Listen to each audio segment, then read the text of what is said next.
gostaria de convidar Marconi Araújo, nosso poeta, para que a gente faça a abertura desse nosso 15º Congresso de hoje, na poesia. Marconi.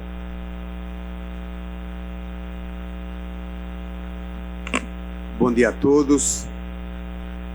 É com alegria que a gente vai se apresentar neste momento, lembrando esta data toda especial que é o Dia do Poeta. Com muita alegria, por ser o Dia do Poeta, eu vou declamar aqui alguns versos, lembrando do escritor Fernando Pessoa, que disse certa feita, em relação às escolhas dos seus amigos, que assim o fazia não pela cor da pele, mas pela pupila, que tinha que ter tonalidade inquietante e brilho questionador. Inspirado nesta afirmação, eu disse: quero amigo simplesmente que tenha a cara lavada, que sem sequer dizer nada expõe sua alma pra gente. Quero amigo realmente que saiba ser professor ou aluno, embaixador da paz que sempre cintila. Quero amigo com pupila de brilho questionador. Quero amigo bobo ou sério, se superando no solo. Quero amigo de ombro e colo neste majestoso império, que não me faça mistério, nem fantasie toda dor.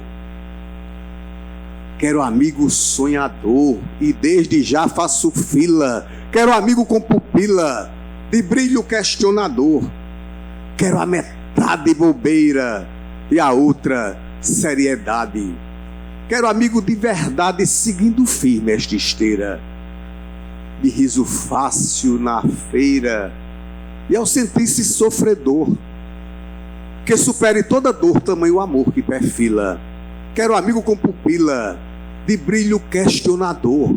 Quero amigo inquietante que amadureça na vida, que haja na contrapartida de maneira impactante, que saiba ser atuante de modo impulsionador, fantasticamente flor no banco da praça ou vila.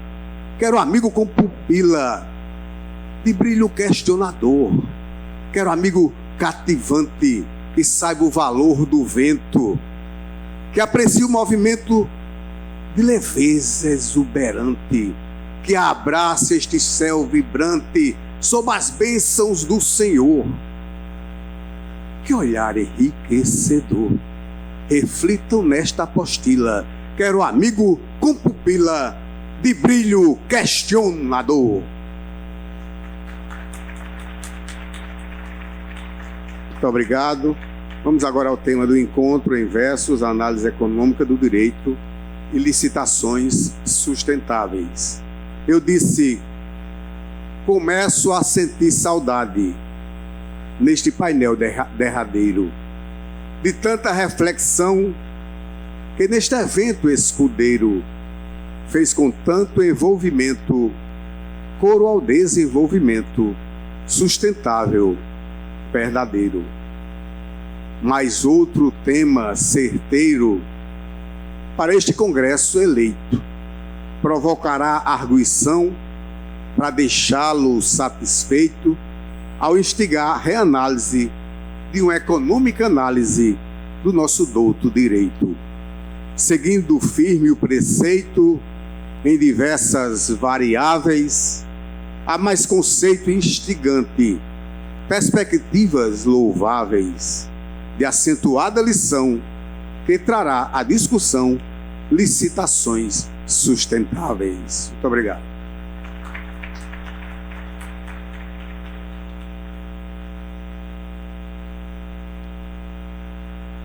Para presidir a mesa dessa nossa primeira palestra, eu convido a doutora, a procuradora, a doutora Silaine Carine Vendramin.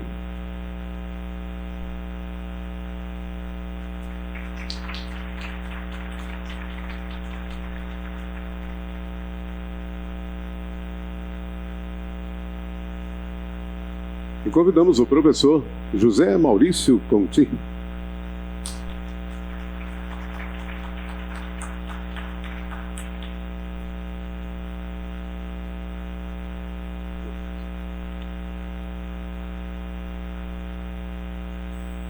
Muito bem, a nossa palestrante, aliás, a nossa presidente coordenadora de mesa, ela é procuradora do Ministério Público de Contas do Estado do Pará, bacharel em Direito pela Faculdade do Pará e em Jornalismo pela Universidade Federal Estadual Paulista, especialista em Direito Tributário pela Universidade Anhanguera e possui mestrado em Direito e Desenvolvimento da Amazônia pela Universidade Federal do Pará. Exerceu a Procuradoria-Geral do Ministério Público de Contas biênio 2018-2020. Ela foi coordenadora do Centro de Aperfeiçoamento Funcional SEAP em 2020. Atual coordenadora do Centro de Apoio Operacional, o CAO, do Ministério Público de Contas do Pará e atualmente também exerce a vice-presidência da Associação Nacional do Ministério Público de Contas biênio 2023-2024. Senhoras e senhores, com a palavra, a doutora Silaine Karine Vendramin. Bom dia a todos. Em nome do nosso presidente da Ampicom, João Augusto Bandeira de Mello, e do professor Maurício Conte, cumprimento todos os procuradores e todas as pessoas aqui presentes. Bom, me coube essa grata e honrosa missão de apresentar o professor Maurício Conte. Já estava conversando com ele que ele é uma referência do direito financeiro e eu sou uma fã, dos seus textos, que inclusive iluminaram os debates do meu mestrado, que concluí há pouco tempo, recentemente, na UFPA. E é uma grande honra para mim poder presidir essa mesa e trazer luzes, sobre o desenvolvimento sustentável. Chegamos ao 3º dia do nosso congresso e estamos tendo painéis maravilhosos. O primeiro dia foi falado sobre o desenvolvimento na perspectiva da inclusão social.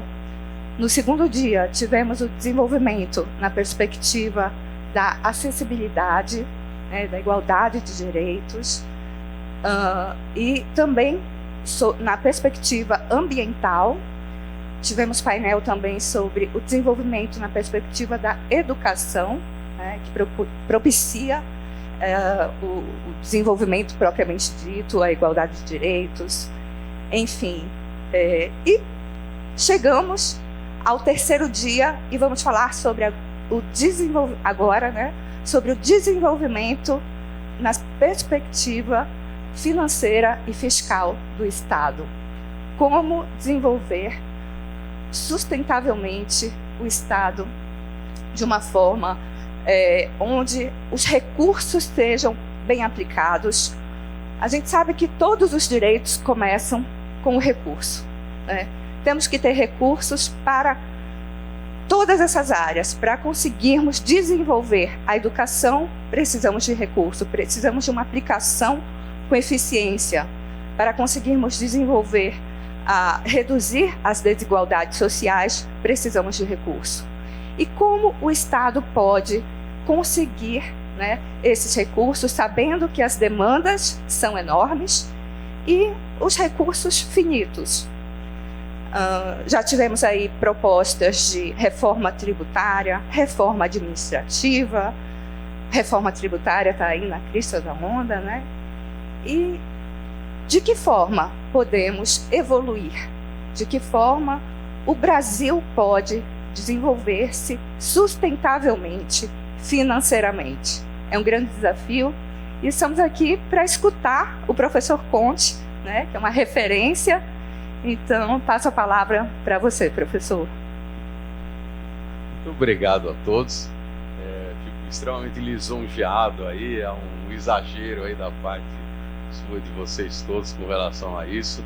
O que eu me reconheço como um entusiasta aí e estudioso do direito financeiro, É um tema que eu me lembro quando eu comecei a falar sobre esse assunto, a dar aula sobre esse assunto, por acaso, em 1995, o direito financeiro era algo pouco relevante, Era uma época em que o país sequer tinha moeda, portanto nem havia como se falar em finanças públicas, regulação de finanças, muito menos em sustentabilidade das finanças.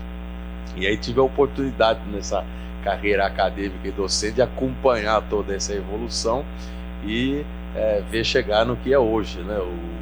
Os assuntos de finanças públicas ocupando invariavelmente, já há muitos anos, a agenda nacional, né? Serve de motivo para eu justificar os meus alunos para darem importância para o direito financeiro, que, como se vê, está o tempo todo aí ocupando as preocupações de todos. E fez com que também subisse muito em importância o próprio Ministério Público de Contas. Eu me lembro que em 1995, quando comecei a dar aula, acho que sequer sabiam o que era o Ministério Público de Contas, né? Em alguns estados, estou vendo aqui o Rafael, aí nem existia o Ministério Público de Contas em São Paulo, tem 10 anos, né? Um pouco mais de 10 anos de existência, fizeram lá uma comemoração há pouco tempo, e hoje é um órgão de extrema relevância e importância, e é o grande incentivador, promotor, e praticamente ele puxa a liderança, né? Eu acho que talvez por ser uma instituição mais jovem, a gente vê que as atuações dos tribunais de contas são em muito de iniciativa, né, dos próprios ministérios públicos de contas. Então, vocês aí, eu tenho um apreço enorme, tanto que todas as vezes que eu venho para eventos como esse, é uma satisfação ver que a gente conhece muita gente, né? Eu tenho uma enorme amizade e contato aí com toda a instituição. Então, parabéns aí para vocês. Vocês estão praticamente liderando, né, boa parte das iniciativas, e esse evento hoje é uma demonstração, né? Ver que estão estudando e estão procurando colocar as finanças públicas na ordem do dia para o futuro. Praticamente todos os temas que foram abordados aqui são, em parte, aí, temas aí da Agenda 2030, né, que procura levar em consideração todos esses aspectos de inclusão social, ambiental e outros, né? E a parte, vamos dizer assim, mais chatinha, justamente é aquela central que vocês cuidam, que são as finanças públicas, né? Então vou fazer o possível para justamente no final falar do assunto que, embora seja o assunto que esteja mais voltado à área de vocês, é aquele que talvez seja o menos agradável para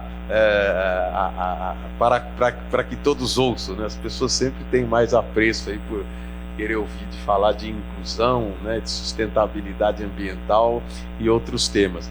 Mas, como foi bem dito aqui agora com muita propriedade, o problema central sempre são os recursos, né? Nem vou dizer infelizmente são, mas realmente são os recursos. Para a gente conseguir toda esse avanço e esse desenvolvimento, os recursos acabam ocupando o aspecto central. E o Ministério Público de Contas é um grande guardião, né, das iniciativas no sentido de fazer essa fiscalização sobre justamente essa situação, né? A responsabilidade da gestão fiscal, a responsabilidade nas finanças públicas, na gestão das finanças públicas, o que envolve de uma forma muito central a questão aí da sustentabilidade financeira, né? Um aspecto nuclear e central aí da responsabilidade fiscal, portanto uma atuação muito importante no âmbito das contas públicas. Agora, o que né, como é que nós chegamos nessa questão aí da sustentabilidade, né, e do equilíbrio fiscal? Isso já vem da Constituição de 67, na verdade até vem antes, mas a Constituição de 67 foi interessante porque foi uma Constituição que, nesse artigo 66, foi a primeira referência bastante expressa à expressão equilíbrio orçamentário, né? Você tinha a referência aí às questões do endividamento, dava atribuições para o Senado Federal em relação ao endividamento e falava aqui no final, né, 63, parágrafo 3º, para restabelecer o equilíbrio orçamentário. Então foi a primeira referência mais clara ao que hoje nós colocamos aí no âmbito da chamada sustentabilidade financeira, né? A referência de que você tem que manter um Estado de forma a que as contas públicas mantenham essa situação de equilíbrio. Na Constituição de 88, é interessante notar que essa palavra equilíbrio orçamentário, ela, na forma explícita ou com essa redação, ela acabou não aparecendo. Tanto é que hoje até algumas vezes até se colocam em dúvida se você mantém aí essa necessidade de equilíbrio orçamentário. Mas a Constituição de 88, ainda que não tenha usado a expressão equilíbrio orçamentário, ela tem várias referências no sentido dessa sustentabilidade financeira, como a gente pode ver, ainda que não tenham feito isso de forma explícita. E a gente encontra isso no artigo 167, no inciso 2, no inciso 3º, que é a chamada regra de ouro, né, da gestão fiscal responsável, que impede, né, lida de forma mais simples, né, impede que você utilize recursos de endividamento para financiar despesas correntes, e também alguns outros dispositivos esparsos que a gente encontra aí no 167, inciso 7, 8, 9 e no parágrafo 6º. Então você tem uma multiplicidade de embasamento constitucional para você reconhecer que hoje o Estado brasileiro ele exige que exista uma responsabilidade nas finanças públicas no sentido de manter este equilíbrio fiscal, equilíbrio orçamentário e sustentabilidade financeira, né? Palavras que, de certa forma, aí, em parte, elas se interrelacionam, quando não se confundem, né?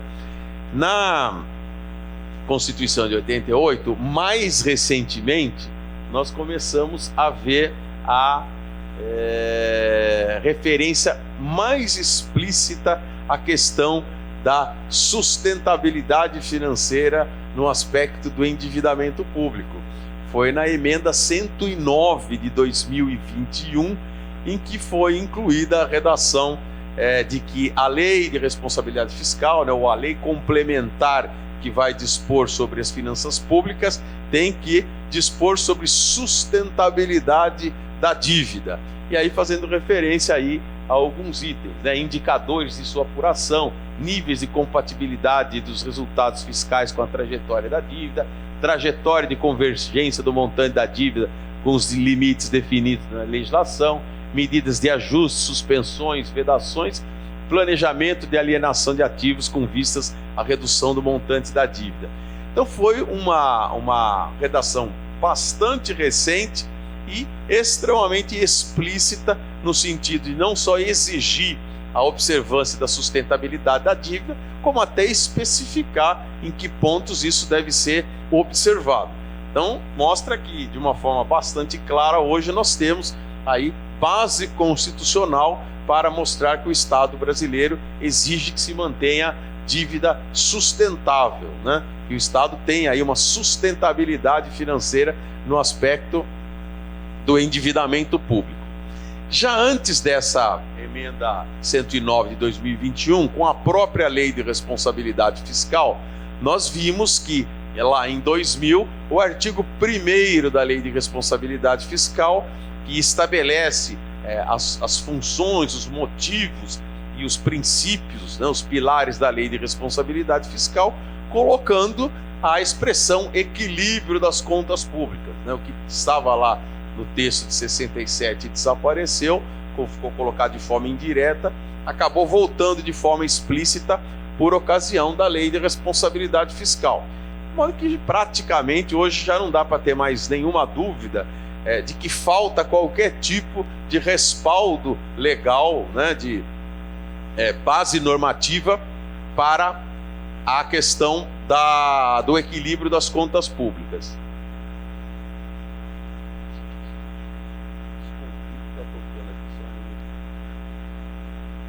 Esforcei para tirar todos os alarmes, mas sempre um aparece. Desculpa a nossa falha. Aí, na emenda constitucional 109 de 2021, aquela emenda recente a qual eu fiz referência, nós temos no parágrafo 2º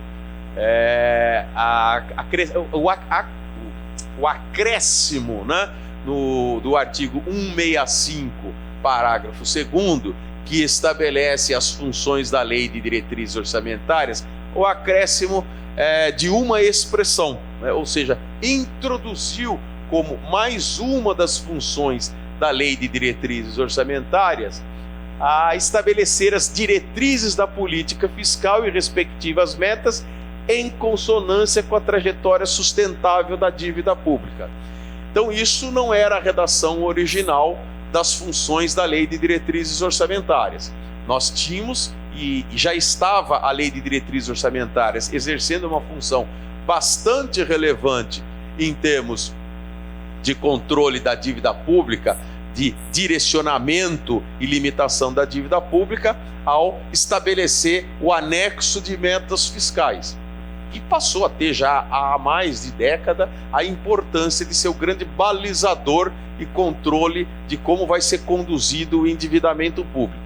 A emenda constitucional 109 já deixou claro que a Lei de Diretrizes Orçamentárias fica obrigada a estabelecer essas metas em consonância com a trajetória sustentável da dívida pública. Então, o que nós estamos vendo é uma evolução normativa no sentido de conduzir e deixar o mais claro possível que o Estado brasileiro ele tem que ter uma sustentabilidade financeira no aspecto do endividamento, ou seja, tem que ser uma dívida que seja sustentável, uma dívida que tenha uma trajetória no sentido de ser sempre uma dívida que possa ser paga com os recursos do Estado, não seja uma trajetória direcionada a uma falência do Estado, né? Não pode fazer com que a dívida caminhe para tornar o Estado insolvente. Então isso tem sido evidente, vocês estão vendo que a evolução normativa, principalmente até da revolução mais recente, tem sido cada vez mais clara nesse sentido. E a Lei de Diretrizes Orçamentárias, ela em matéria de equilíbrio fiscal, ela sempre teve uma relevância e um papel muito importante, né? Ela já havia referência no seu texto original da Lei de Responsabilidade Fiscal, que a Lei de Diretrizes Orçamentárias caberia dispor sobre o equilíbrio entre receitas e despesas, né? Isso constou do artigo 4º da Lei de Responsabilidade Fiscal, que estabelecia as funções da Lei de Diretrizes Orçamentárias. E depois tinha lá, no seu parágrafo 1º, a criação de manter lá o chamado anexo de metas fiscais. Esse anexo de metas fiscais, a partir de um determinado momento, foi lá meados da década de 90, ele passou a ter uma importância muito grande, porque o país acabou sendo conduzido pelo chamado regime de metas. Então, isto era feito por meio desse anexo de metas fiscais, que era estabelecido na Lei de Diretrizes Orçamentárias, e aí é claro que a da União sempre teve uma importância maior, né, por ter uma abrangência aí, quase que de âmbito, vamos chamar assim, nacional, né, uma vez que as finanças públicas da administração federal, elas praticamente conduzem as finanças públicas do país todo. E aí então você tinha a necessidade de, no anexo de metas fiscais, estabelecer então o chamado meta de resultado primário. E isso era interessante porque, ao se colocar no anexo de metas fiscais a meta de resultado primário, que evidentemente sempre deveria ter sido e foi, só recentemente que acabou sendo modificado, uma meta de superávit, ou seja, de fazer com que as receitas primárias tenham que superar as despesas primárias, para estabelecer, né, como meta de resultado aquela diferença que era a diferença que fazia com que você tivesse recursos para quitar a dívida e com isso manter a dívida num patamar, né, e num alinhamento de sustentabilidade. Porque a partir do momento em que você não consegue fazer o superávit primário, você se vê obrigado a contrair dívida, mas se isso se mantém estável ao longo do tempo, é evidente que a dívida, em se mantendo um déficit primário, como ocorreu nos últimos anos, ela só vai aumentar, né? E o aumento da dívida caminha não só para a insustentabilidade natural, quanto mais passa o tempo e você, histórica e sistematicamente, só faz dívida, só tem resultado deficitário, você só vai aumentar a sua dívida, e o próprio aumento da dívida acaba impactando, inclusive, na fixação dos juros, que começam a aumentar até pelo risco de insolvência do devedor.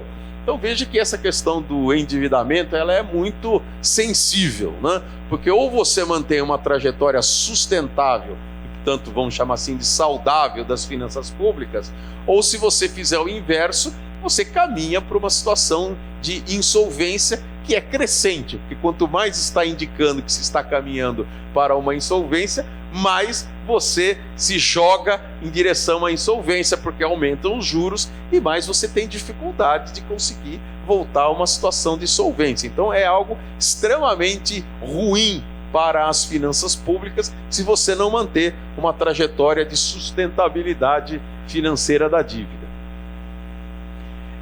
Aqui até vou passar rapidamente, né? Tem um pouco de teoria a respeito disso, é um assunto muito pouco estudado, e eu me lembro que eu acabei encontrando alguma coisa no livro, no histórico livro aí do professor José Afonso da Silva, do Orçamento Programa, lá de 1972, em que ele fala sobre o equilíbrio orçamentário, né? Se ele deve ser cíclico ou é cíclico, ou o que é o cíclico, né, do orçamento compensatório e da política financeira de estabilização automática. Mas eu não vou entrar muito nesse mérito aqui, até porque o tempo é curto, uma questão mais teórica.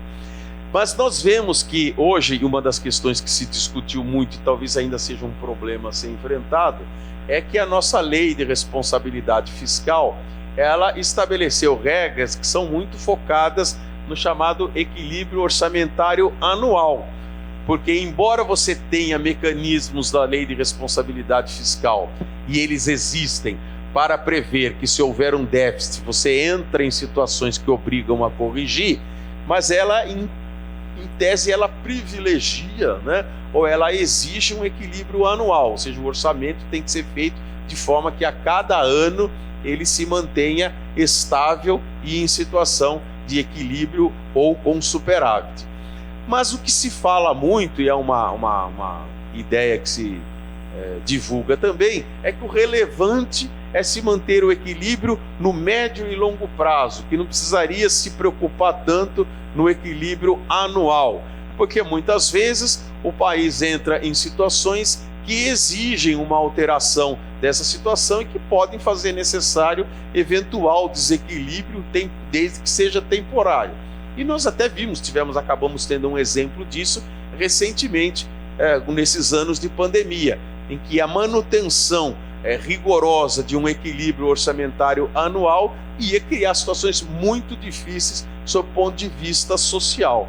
Então seria aceitável que você mantivesse, ainda que anualmente, algum desequilíbrio, desde que você mantivesse uma perspectiva de médio e longo prazo de uma sustentabilidade a prazo mais longo, né? Por isso é que se fala muitas vezes numa diferença entre equilíbrio orçamentário, que seria o anual, por conta da anualidade da lei orçamentária, de um equilíbrio fiscal, porque é um equilíbrio que prevê essa situação de sustentabilidade num horizonte aí de um prazo mais longo. Na emenda constitucional 126, veja como a evolução está ocorrendo, né? Que é mais recente ainda, essa de 2022, nós tivemos então uma previsão de que deveria o presidente da República encaminhar ao Congresso Nacional uma lei complementar com o objetivo de instituir o regime fiscal sustentável para garantir a estabilidade macroeconômica do país e criar condições adequadas ao crescimento socioeconômico. Ou seja, tem tudo a ver aí com o próprio título desse evento. Então, nessa emenda bastante recente, foi determinado que se mandasse, na verdade, seria algo quase que em substituição à lei de responsabilidade fiscal, talvez para aperfeiçoar esses mecanismos e deixar de fazer exigências tão rígidas em relação principalmente a um equilíbrio orçamentário anual, para pensar num equilíbrio macroeconômico de prazo mais longo. Com o fato de ter assumido um novo governo, e esse governo manifestando um interesse de flexibilizar a rigidez da lei de responsabilidade fiscal, esse prazo ele foi antecipado e foi encaminhado o PLP 93/2003, que já foi apelidado de o novo arcabouço fiscal, que agora já está, inclusive, transformada em lei. É a mais recente lei complementar que nós temos, que é a Lei Complementar 200 de 2023, que instituiu o regime fiscal sustentável, né? Veja que a ideia sempre é de pensar em sustentabilidade financeira. E é essa a situação em que nós estamos hoje, né? Acabamos de ter aprovado o decreto, a Lei Complementar 200, né, que estabelece o regime fiscal sustentável e que trouxe basicamente essas regras, que, se vocês forem observar, praticamente a maior parte delas não tem grandes alterações em relação àquilo que já estava vigente, né? Por exemplo, né, aplicável às receitas e despesas primárias. Isso já era o que ocorria em relação ao regime então vigente. E aí até é interessante falar nesse aspecto, né, porque existe muitas vezes alguma crítica em relação a isso, né? Por que só se fala em preocupar ou só se preocupa com as despesas primárias, que são as despesas, de grosso modo, as despesas ordinárias do governo. Normalmente se define pela exclusão, né? As despesas primárias são aquelas despesas que o Estado tem, excluídas as despesas financeiras. Mas se as despesas financeiras são tão elevadas, né, ocupam uma fatia enorme do orçamento federal, por que sempre fazer o ataque, né, e os critérios de controle em cima das despesas primárias, que são inclusive justo aquelas empresas aí de caráter mais social que sustentam o Estado? Por que não atacar as despesas financeiras? As despesas financeiras são um pouco problemáticas, né? Porque as despesas financeiras, elas normalmente envolvem os encargos e juros da dívida, que são um valor praticamente que se pode dizer atribuído pelo mercado. É muito difícil você querer exercer um controle artificial sobre juros da dívida, que são valores normalmente fixados por uma multiplicidade de circunstâncias quase que naturais, né? Por exemplo, um ente federado ou um país que tenha uma forte possibilidade de ser inadimplente, ele provoca o aumento dos juros da dívida. Ele não consegue crédito sem pagar juros altos, porque ele é um ente que é mais suscetível de ter risco de inadimplência. E outras questões todas normais de demanda e oferta de mercado em relação a recursos públicos, né? O juro, ele é essencialmente o preço de uma mercadoria, que é o dinheiro, e é muito difícil você artificialmente controlar preços de mercadorias. De qualquer forma, toda despesa financeira, ela sempre decorre de uma necessidade de endividamento, e o endividamento é provocado por uma falha nas despesas primárias. Quando você tem despesas primárias que excedem as receitas primárias, você necessita do endividamento. Então, normalmente, você tem que colocar o ente federado num regime de sustentabilidade, fazendo com que ele tenha receitas primárias superando as despesas primárias. Por isso que, normalmente, quando você busca um regime de sustentabilidade, você tem que, em primeiro lugar, verificar se as condições de compatibilidade das receitas primárias são positivas em relação às despesas primárias. Se isso ocorrer, você sequer vai precisar se preocupar com despesas financeiras, porque você não vai precisar de endividamento para suprir aí as suas necessidades. Por isso é que acaba sendo relevante e importante que você tenha o foco nas receitas e despesas primárias, né? Mas isso já era assim. A política fiscal deve ser voltada à sustentabilidade da dívida pública, também era assim. Limites às despesas públicas com vedações se ultrapassados os limites fixados. Também isto já era assim, né? Então não houve grande alteração. Regime de metas fixados pela LDO e as alterações começam a aparecer nesses dois últimos itens, né? O limite de despesas dos poderes e órgãos, que eram fixados pelo então vigente regime de teto de gastos, eles eram feitos de uma maneira simplificada e muito rigorosa. Simplesmente no ano de 2016 foi publicada a lei dizendo que a partir de 2017 passou-se uma régua e só se podia gastar o mesmo valor que estava sendo gasto no ano anterior, corrigido pela inflação. Evidentemente que isso foi feito às pressas, né? E não foi feito de uma maneira a verificar as especificidades, portanto, era óbvio que acabaria gerando distorções. Basta ver que se quem estava gastando muito ficou na vantagem de poder continuar gastando, e quem estava num regime mais contido, portanto agindo mais corretamente, acabou ficando prejudicado, porque o limite passou quando ele estava nessa situação.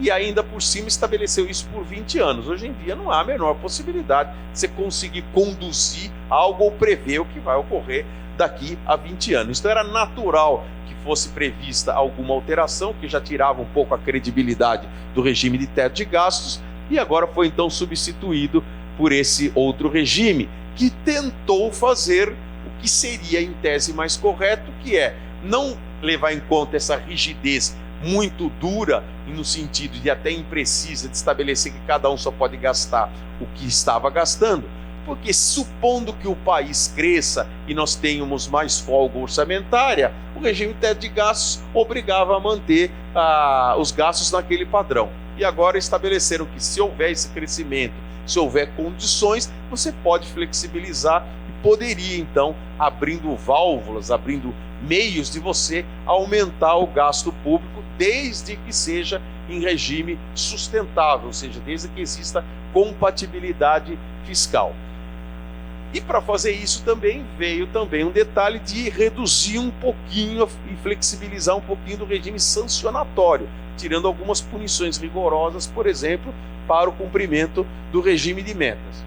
Então, está certo? Teoricamente está correto, né? Porque para que vai se manter aquele regime rígido que fixou com base em praticamente nada, sem nenhum critério, o limite de que você podia gastar? Se você tiver mais recursos, puder gastar mais, por que você vai ficar proibido? O problema é que isto acaba permitindo o gasto se o país crescer, se o país conseguir manter uma receita primária superior às despesas primárias. E essa regra que foi estabelecida. O problema é que os economistas e os estudiosos dizem que isso não é o cenário mais provável.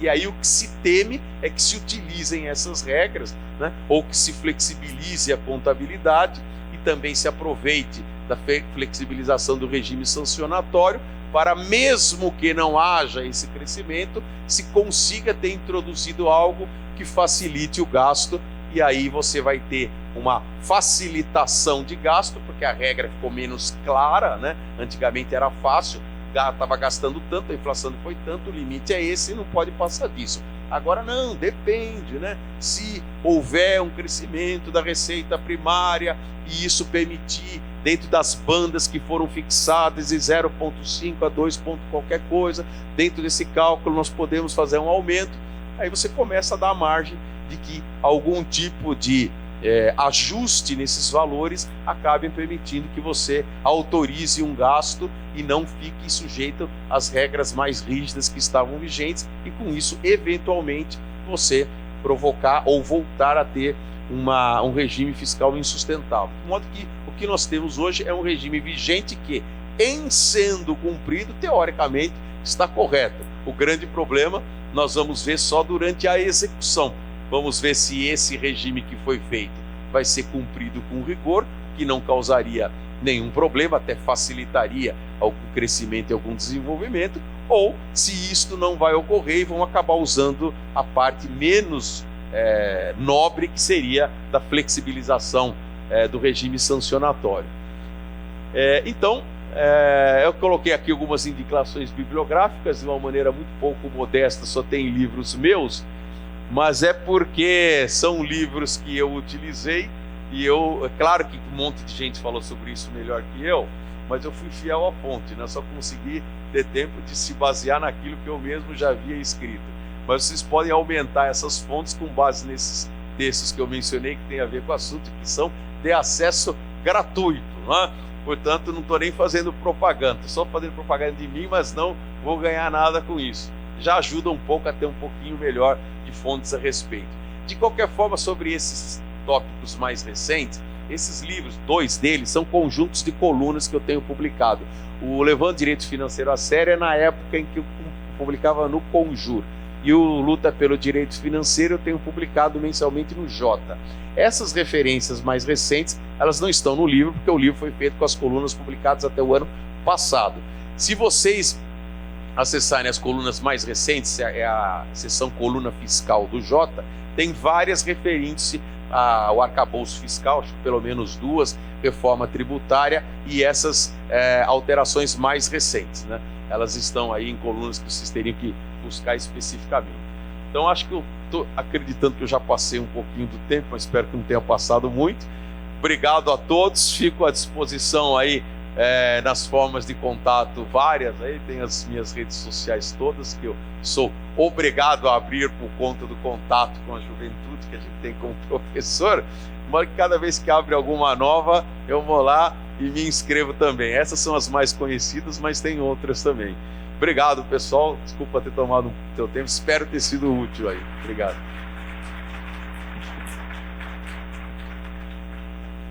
Obrigada, professora. A gente que agradece. Você trouxe luzes para um tema tão árduo, né? O direito financeiro realmente é bastante complexo, cheio de nuances, e você conseguiu traduzir de uma forma mais fácil para que a gente pudesse entender todo esse arcabouço, novo arcabouço fiscal. Eu esqueci de falar a sua breve biografia. Me empolguei tanto aqui no início. Bom, mas eu vou ler. Todos já conhecem o professor Mário Visconti. Ele possui graduação em Direito e Economia, mestrado em Direito pela Universidade de São Paulo, doutorado em Direito pela Universidade de São Paulo e livre docência pela Universidade de São Paulo. Atualmente é professor da Faculdade de Direito da Universidade de São Paulo, USP. Tem experiência na área de Direito com ênfase em Direito Financeiro. Bom, não sei se a gente pode abrir para perguntas. Não. Então, realmente, o tempo está. Então, gostaria de agradecer. Realmente, uma coisa que eu costumo refletir bastante e que eu ouço muito do nosso Procurador-Geral de Contas lá do Pará, Patrick, que também é um grande estudioso do direito financeiro, sobre endividamento. Ele tem sempre uma grande indagação, que muitas vezes os estados que estão melhores financeiramente, digamos assim, que têm um superávit primário, são os que menos se endividam. É o caso do estado do Pará, não é, Patrick? E por que, na sua opinião, por que você acha que isso acontece? Justamente porque a necessidade do endividamento é resultante imediato do déficit primário, né? Mas assim, ainda temos os piores índices sociais. Então, não seria interessante se endividar? O endividamento é uma ferramenta, é um instrumento de direito financeiro que pode ser normalmente utilizado como qualquer outro, né? O problema do endividamento só é você fazer operações que sejam bem construídas no sentido de você tornar esse endividamento sustentável. Então, normalmente, por que o endividamento ele é válido para as despesas, ou por que o endividamento é válido para as despesas de capital? Porque você aloca recursos que vão gerar retorno e permite que então você obtenha uma forma de quitar aquele endividamento e você consiga aumentar aí o patrimônio, aumentar o bem-estar, enfim, aumentar os equipamentos públicos. E de qualquer forma, se você construir, né, tem toda uma engenharia financeira, você construir um sistema por meio do qual você consiga pegar recursos em que você tenha condições de você fazer com que aqueles recursos potencializem, né, o bem-estar e o retorno para a sociedade de forma que ele possa ser quitado, isso é uma coisa vantajosa, né? O desenvolvimento sem endividamento, ele é mais lento, né? Porque você tem que conseguir recursos para depois aplicar aqueles recursos. O endividamento, ele potencializa ou aumenta a velocidade e a possibilidade de você fazer o crescimento. Só que o endividamento, ele é algo que é perigoso, porque ele, se for mal feito, né, um instrumento que, se mal utilizado, ele acaba sendo danoso.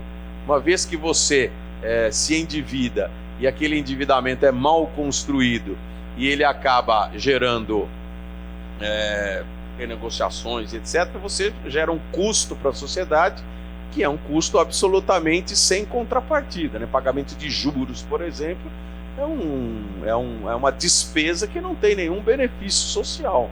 Então você precisa fazer com que você construa e utilize o endividamento público no sentido de organizá-lo para que ele seja sustentável financeiramente, né? Para que ele possa trazer os benefícios e você consiga pagar aquele endividamento e trazer e se aproveitar dos benefícios que ele possa ter. Mas é uma operação que sempre envolve um risco, né? Uma necessidade de uma gestão bastante responsável da dívida. Isso é um pouco problemático no setor público, até por conta do curto prazo dos mandatos, e é normal que o responsável pelo endividamento, ele, quando faz esse endividamento, é muito comum ele saber que ele não vai ficar o tempo necessário para acabar quitando o endividamento. E aquele que sucedeu, ele nunca tem um apreço por aquela dívida, porque ele não auferiu os benefícios, né? O recurso foi alocado na época em que ele não foi ou não era o beneficiário, ele não auferiu as vantagens daquilo, não tem boa vontade para poder dar continuidade naquele pagamento. Então isso costuma gerar problemas aí de descontrole de contas públicas, né? Então é um instrumento bom, mas ele é necessário que seja muito gerido com muita responsabilidade. Para que ele traga benefícios Sim. Sociais, principalmente para o presente, e tendo a sustentabilidade dessa dívida para o futuro. Normalmente a gente costuma tiranizar o endividamento, né? Na minha casa, por exemplo, meu Deus, eu odeio fazer dívidas. Eu prefiro pagar tudo à vista para ter minhas contas ali muito bem organizadas. Mas a nível de Estado é impossível. E quando a gente vê, né, assim, tanta carência, principalmente na sociedade, tanta desigualdade, e os questionamentos do Patrick me levaram a repensar isso e até ver a dívida pública, né, o endividamento nesses casos, como uma forma realmente de diminuir a desigualdade quando bem utilizado e bem planejado. Então, obrigada, professor. Não, sem dúvida. Eu Agora agradeço. chegamos ao fim do painel.